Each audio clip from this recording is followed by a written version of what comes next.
De ce 70% dintre călătorii ratează cele mai bine păstrate secrete ale României? Astăzi ți le dezvăluim. Ascunsă în inima Europei de Est, România este un tărâm al misterului și al miracolelor. Ai auzit vreodată de pădurea Hoia?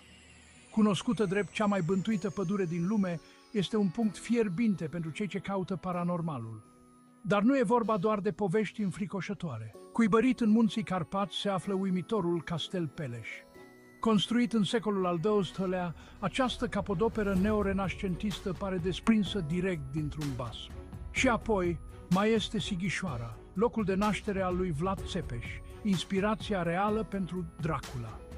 Acest oraș medieval este o comoară a istoriei, cu străduțe pietruite și case colorate care te transportă înapoi în timp.